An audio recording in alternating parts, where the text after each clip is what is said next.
모든 열방이 주님을 볼 때까지 우리가 해야 할 일이 있습니다.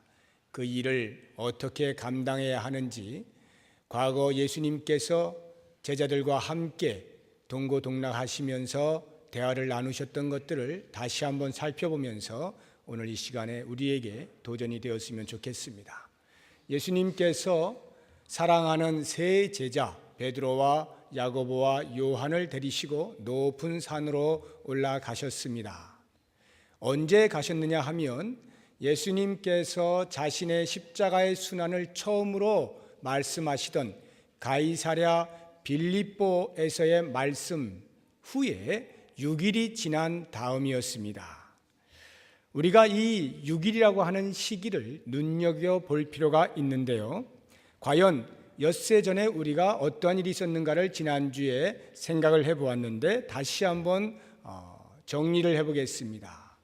예수님의 수제자인 베드로가 주는 그리스도이십니다 라고 말함으로써 예수님의 마음에 흡족함이 있었습니다. 그래서 이제는 믿음이 돈독해졌기 때문에 내가 십자가에 못 박히는 이 사명을 말을 해도 되겠구나 싶어서 그들에게 최초로 십자가의 순환과 부활에 대해서 말씀을 하였습니다.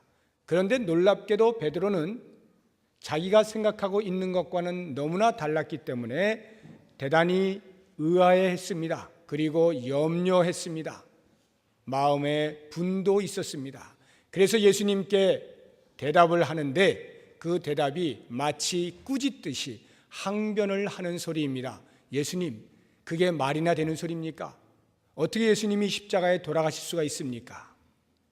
제가 그렇게 진행되어질 모든 것들에 대해서 다 막아드릴 테니까 아무 걱정하지 마시고 예수님은 그저 제가 생각하고 있는 그 메시아로서의 역할을 잘 감당해 주시기 바랍니다. 이렇게 큰 소리를 뻥 쳤습니다. 그런데 이 큰 소리가 베드로에게 돌이킬 수 없는 치욕스러운 말을 예수님으로부터 듣게 되었습니다. 사단아, 내 뒤로 물러가라. 사단아, 자기가 가장 사랑하고 존경하는 스승으로부터 사단이라는 소리를 듣게 되는 엄청난 충격에 빠졌습니다.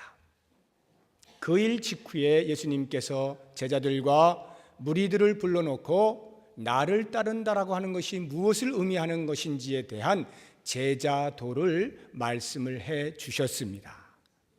이렇게 6일 전에 이와 같은 일들이 있었던 것을 우리가 감안하고 이제 6일이 지난 후에 예수님께서 높은 산으로 데리고 가셨을 때에 그 사이에 있던 6일, 그 6일 동안에 무슨 일이 일어났는가 한번 짐작을 해보시기 바랍니다.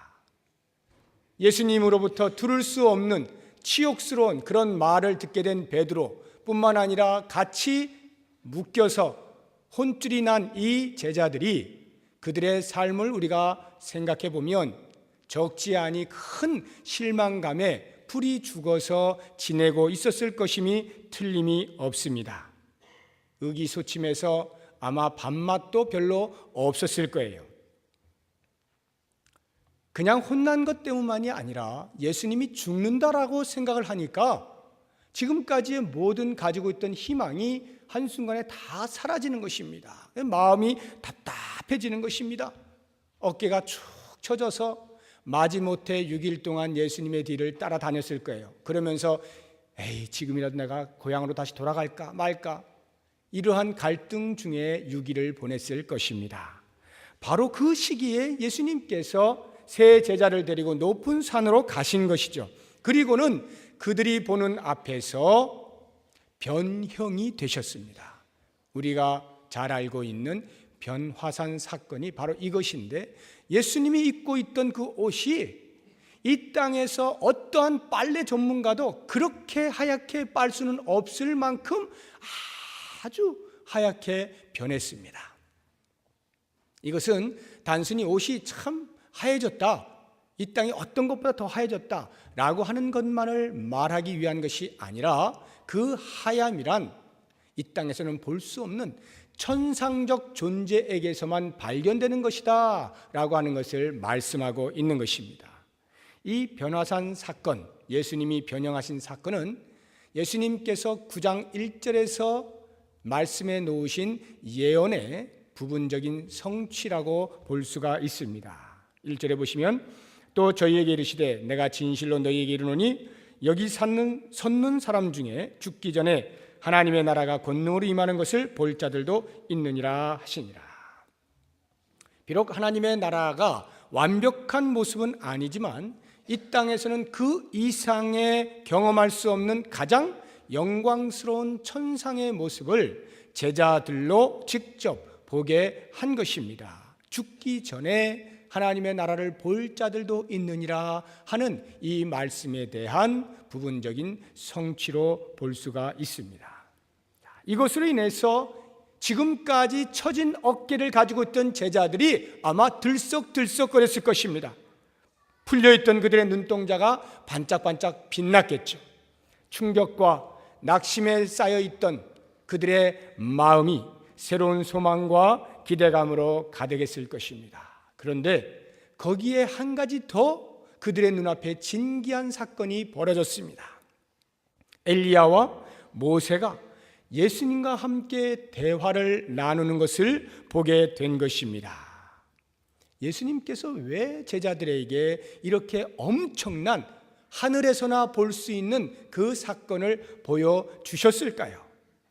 두 가지를 생각해 볼 수가 있습니다. 첫째는 성경에서 말하고 있는 십자가 사건의 예언과 둘째는 부활에 관한 예언을 믿게 하시기 위함이었습니다. 먼저 십자가의 사건을 믿는 것에 대해서 생각을 해보겠습니다. 예수님께서 가이사랴 빌립보에서 제자들에게 십자가의 순환의 사건을 말씀하셨을 때에 제자들은 들으려 하지도 않았고 믿으려 하지도 않았습니다. 그러한 십자가의 순환은 이미 오래전에 율법과 선지자의 예언임을 알게 하시기 위하여 예수님은 손수 높은 산에 오르셔서 변형하신 것입니다. 율법의 대표로서 모세를 그리고 선지자의 대표로서 엘리야를 보여주시면서 예수님과 십자가의 사건에 대하여 대화하는 장면을 직접 보게 하신 것입니다. 오늘 우리가 읽은 본문에는 그 세 분이 모여서 무슨 이야기를 나누었는지에 대한 내용이 나오지 않습니다만 병행 구절인 누가복음 9장 30절 이하에는 정확하게 기록이 되어 있습니다. 문득 두 사람이 예수와 함께 말하니 이는 모세와 엘리야라. 영광 중에 나타나서 장차 예수께서 예루살렘에서 별세하실 것을 말씀할세. 예수님께서 이제 곧 예루살렘에서 돌아가실 것에 대하여 서로 이야기를 나누고 계셨다라는 것입니다. 바울 사도도 로마서 3장 21절에서 십자가의 대속 사건이 구약의 예언에 대한 성취임을 분명히 밝히고 있습니다. 이제는 율법 외에 하나님의 한 의가 나타났으니 율법과 선지자들에게 증거를 받은 것이라.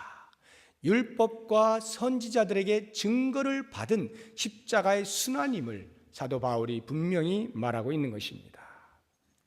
근시안적이고 이기적인 생각으로 가득 찬 제자들에게 하나님의 인류를 향한 구속의 열망은 인간의 타락과 함께 시작된 것임을 명백히 밝히고 있는 말씀입니다. 십자가의 대속 사건은 어느 한 성인 군자의 일시적 의로움의 발로로서 발생할 것이 아님을 말씀하는 것입니다. 영원 전부터 온 인류를 향하신 사랑의 극치로서 치밀하게 계획되어진 하나님의 구속 경륜인 것을 알려주시는 것입니다. 과연 그렇다면 십자가의 사건이 우리에게는 어떠한 의미로 다가옵니까? 그리스도를 믿는다고 고백하는 그 고백 속에 과연 우리는 하나님의 사랑을 얼마만큼 체험합니까? 영원 전부터 우리를 향하신 그 지고의 사랑을 우리가 가슴으로 깊이 묵상하고 있습니까? 예수께서 십자가에서 순환을 당하신 것은 처음부터 끝까지 가장 추악한 인간을 향한 가장 거룩한 여호와 하나님의 무조건적 사랑의 표현임을 알아야 합니다. 우리가 바로 그 사랑의 수혜자들이라고 할 때에 얼마나 큰 감격이 있는지 모릅니다.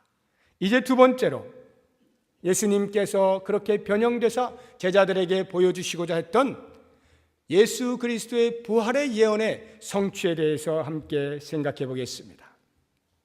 모세는 예수님보다 1500년이나 일찍 살았던 사람입니다. 엘리야도 900년이나 훨씬 일찍 살았던 사람이에요. 엘리야는 비록 죽지 않고 하늘로 올라갔기 때문에 다시 내려올 수 있다 할지라도 모세는 죽었습니다.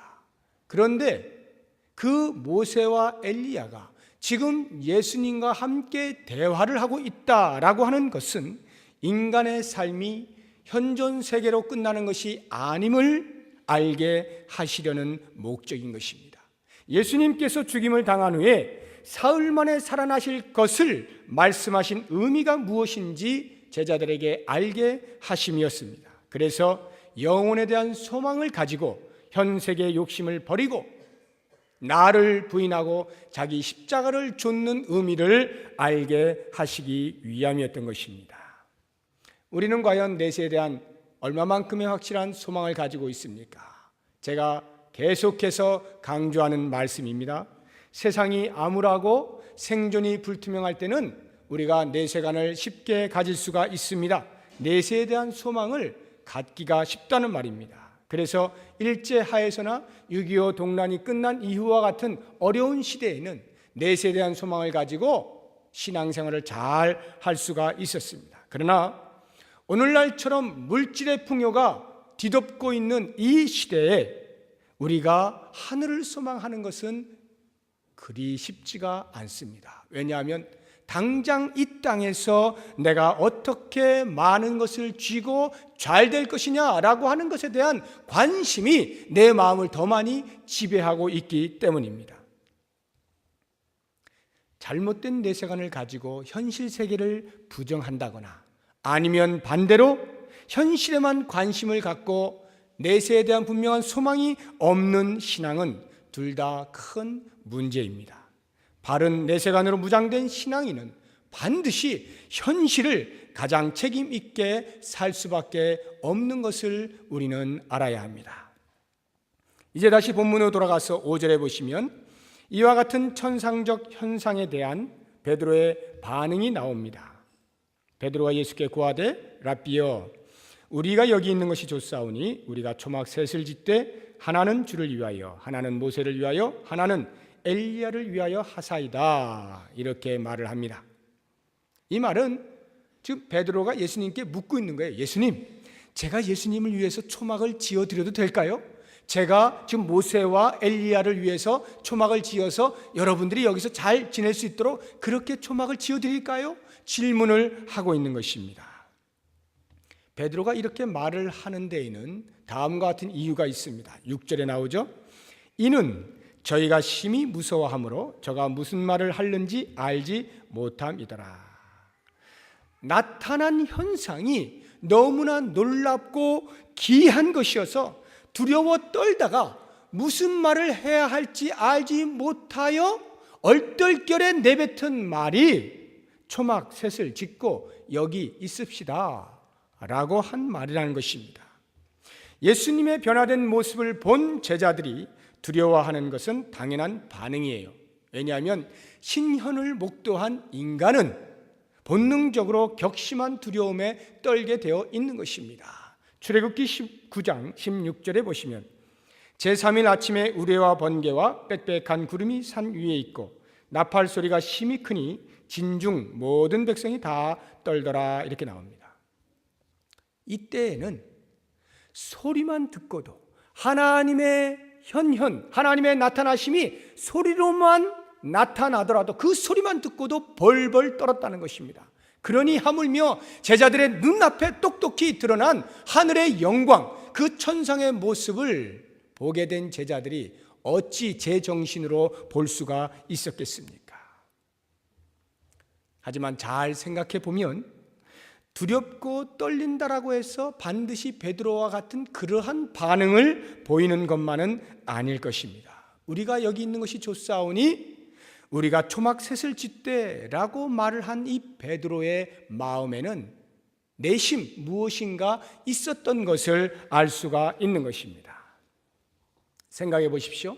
산 아래에 있을 때에 예수님의 죽음에 대한 말씀을 들은 후에 그 6일 동안 얼마나 풀이 죽어 지내고 있었습니까? 무기력하게 할 수 없이 따라다니고 있었을 것입니다. 이런 것이었다면 차라리 처음부터 함께하지 말 것을 괜스레 여기까지 와서 이러지도 못하고 저러지도 못하고 어떻게 해야 될까? 이렇게 복잡한 생각을 하고 있었을 터입니다. 그러다가 변화산의 경험을 하게 된 것 아닙니까? 얼마나 감사합니까? 골고다 언덕에서 비참하게 십자가에 달리실 스승 예수 그리스도의 모습을 보느니 차라리 이곳에서 영광스러운 스승과 함께 지내는 것이 100번 나은 것이죠. 뿐만 아니라 예수님만 보인 것이 아니라 평소에 그렇게도 흠모하였던 그 대상들 모세와 엘리야까지 한꺼번에 있으니 그 자리에서 초막셋 짓고 지내면 제일 좋겠다라고 하는 베드로의 심리적 계산에 의해서 나온 말임을 우리는 알 수가 있는 것입니다. 그런데 문제는 하늘에서 들려오는 소리는 그 베드로의 생각과 태도에 동의하지를 않는 것입니다. 7절을 보십시오. 마침 구름이 와서 저희를 덮으며 구름 속에서 소리가 나되 이는 내 사랑하는 아들이니 너희는 저의 말을 들으라 하는지라.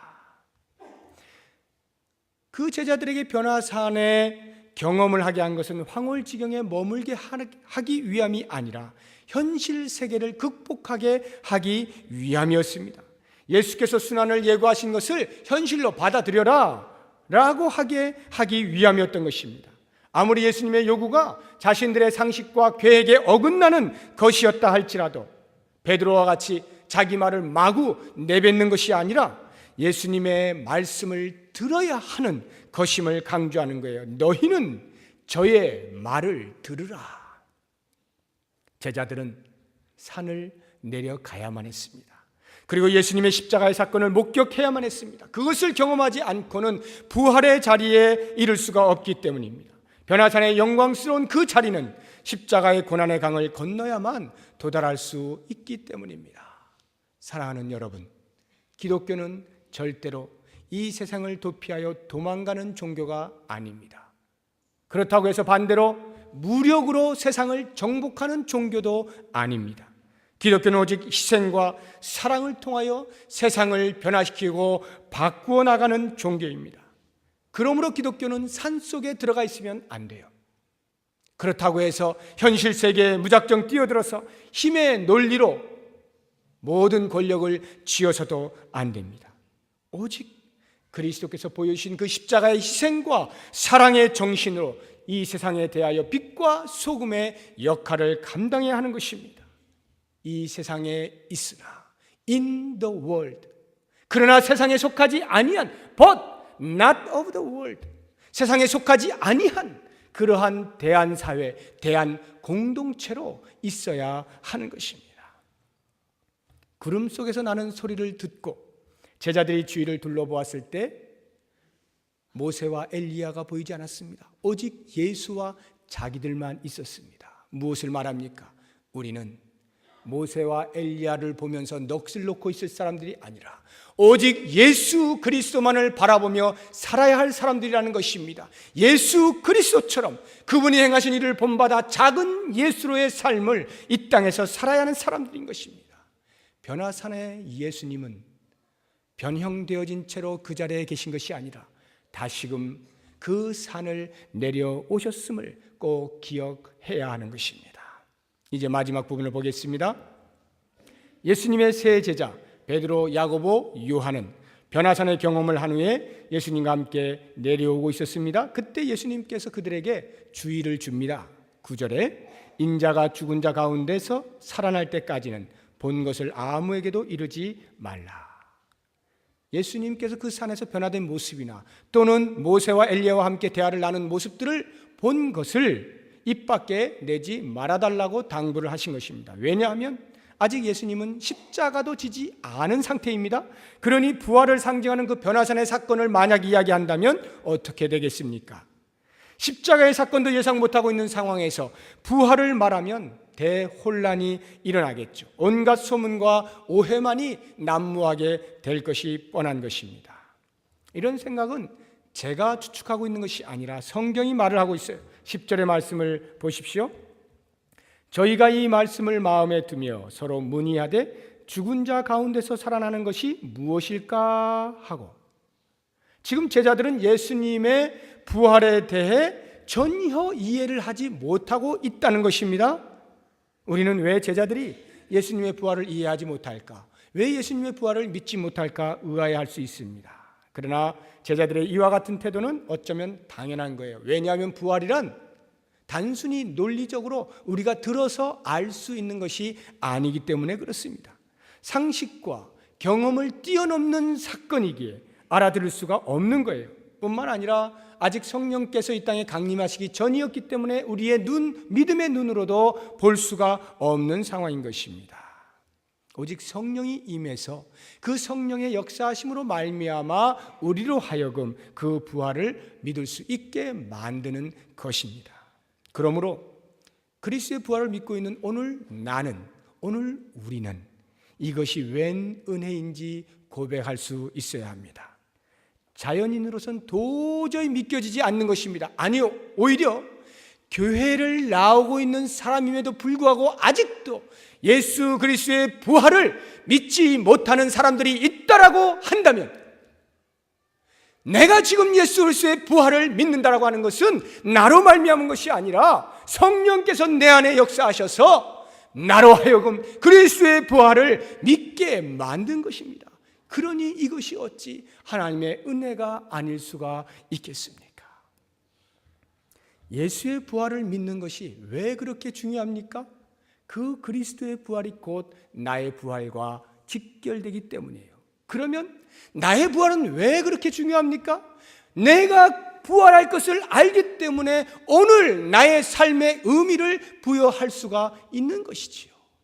그러므로 사도 바울은 고린도전서 15장 19절에서 이렇게 고백하는 것이에요. 만일 그리스도 안에서 우리의 바라는 것이 다만 이생뿐이면 모든 사람 가운데 우리가 가장 불쌍한 자일 것이다. 부활을 확신하는 고백입니다. 이제 다시 본문으로 돌아가서 11절을 보시기 바랍니다. 이에 예수께 묻자와 가로되 어찌하여 서기관들이 엘리야가 먼저 와야 하리라 하나이까? 지금 이 질문은 서기관들이 이렇게 가르쳤음을 시사하고 있습니다. 어떻게 가르쳤느냐 하면 메시아가 강림하기 전에 엘리야가 먼저 와서 이스라엘에게 회개를 촉구할 것이다, 이렇게 가르쳤어요. 말라기서 4장 5절 이하를 보면 보라, 여호와의 크고 두려운 날이 이르기 전에 내가 선지 엘리야를 너희에게 보내리니 그가 아비의 마음을 자녀에게로 돌이키게 하고 자녀들의 마음을 그들의 아비에게로 돌이키게 하리라. 돌이키지 아니하면 두렵건대 내가 와서 저주로 그 땅을 칠까 하노라 하시니라. 실제로 말라기 선지자가 말씀하고 있는 이 엘리야는 세례 요한을 가리키고 있는 것입니다.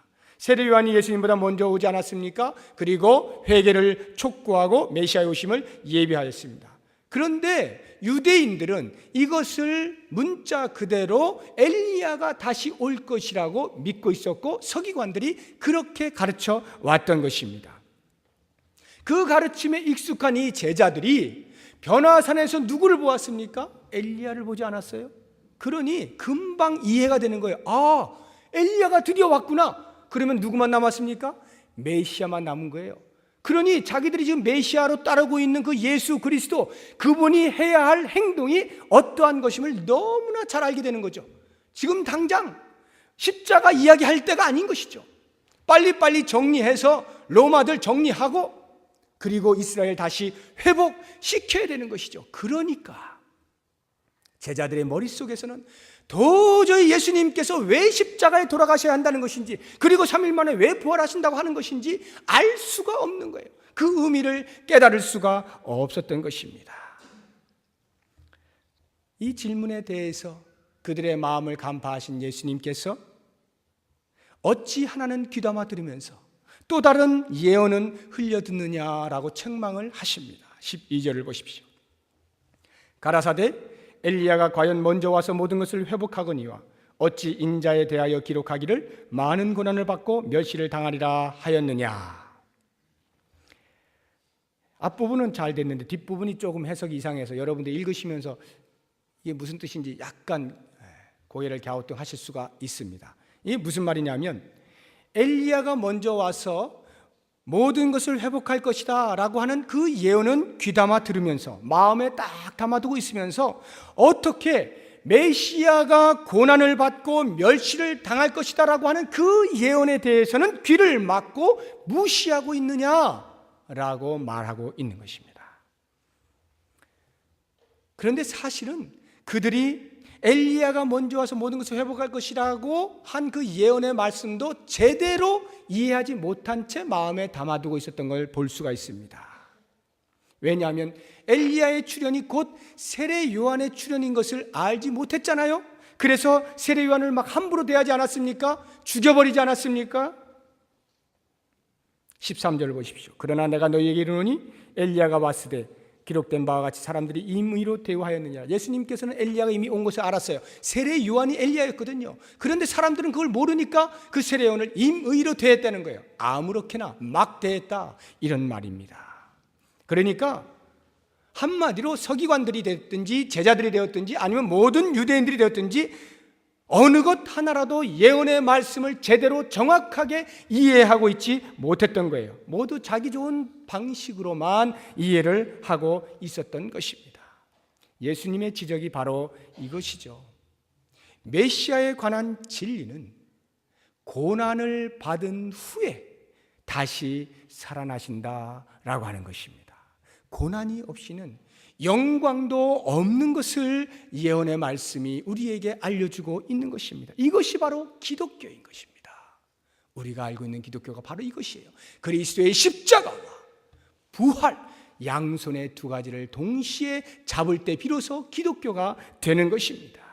그러므로 사랑하는 여러분, 예수님께서 제자들을 데리고 변화산에 올라가서 변형된 모습을 보여주신 목적이 바로 그들에게 이제 얼마 있지 아니하면 십자가에 죽게 되는 자기의 스승을 바라보고 실망하고 낙담하지 말고 이렇게 영광스러운 천국의 모습을 보고 그 소망을 가지고 기꺼이 내 몫에 태인 십자가를 지고 가라 라고 말씀하기 위한 것이라고 할 때 오늘 우리에게도 하늘의 놀라운 영광스러운 소망을 두고 부활한 몸이 어떻게 하나님과 동행하며 살 것에 대한 가득한 기대감을 가지고 오늘 나에게 주어져 있는 이 땅에서의 십자가를 지는 삶의 패턴, 그것을 가지고 기꺼이 감당하시는 우리 모든 성도님들 되시기를 예수의 이름으로 축원합니다.